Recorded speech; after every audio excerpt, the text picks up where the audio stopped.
আচ্ছা, আপনারা কি জানেন এই ধরনের টেক্সটাইল ডাই বা ইন্ডাস্ট্রিয়াল রং শরীরে গেলে কি ক্ষতিকর পার্শ্ব প্রতিক্রিয়া হতে পারে?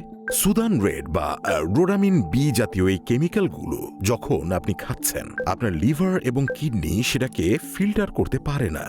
দিনের পর দিন এই সস্তা কাচ্চি খেয়ে আপনার ডিএনএ ড্যামেজ হচ্ছে, লিভার ফেইলিওর হচ্ছে এবং পাকস্থলীর ক্যান্সারের রিস্ক বেশ কয়েক গুণই বেড়ে যাচ্ছে। আড়ং যেমন সাস্টেইনেবিলিটি বা গাছ লাগানোর কথা বলে ব্যাগের দাম রাখছে, কাচ্চি ভাই তেমনি টেস্ট অফ ট্র্যাডিশনাল কাচ্চি তার নাম করে আপনাকে প্লেটে করে ক্যান্সার সার্ভ করছে, এই আর কি। আজকে যে ৩২০ টাকা দিয়ে আপনি ভাবছেন আরে সেই তো একটা ডিল পেলাম ভাই, আসলে আপনি নিজের অজান্তেই ভবিষ্যতের জন্য লাখ টাকার মেডিকেল বিল তৈরি করে রাখছেন। আর মার্কেটিং, সেখানেও তাদের জুরিমেলা ভার। দেশের বড় বড় ফুড ব্লগার আর ইনফ্লুয়েন্সারদের টাকা দিয়ে তারা এমন এক একটা ন্যারেটিভ তৈরি করে যেন কাচ্চি ভাই মানে ইমোশন।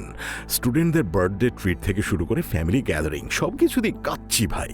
তারা আসলে আপনাকে জোর করে কিছু কিন্তু খাওয়াচ্ছে না, তারা আপনার ডিসিশন মেকিং প্রসেসটাকে মাত্র ম্যানিপুলেট করছে সস্তা দামের টোপ ফেলে।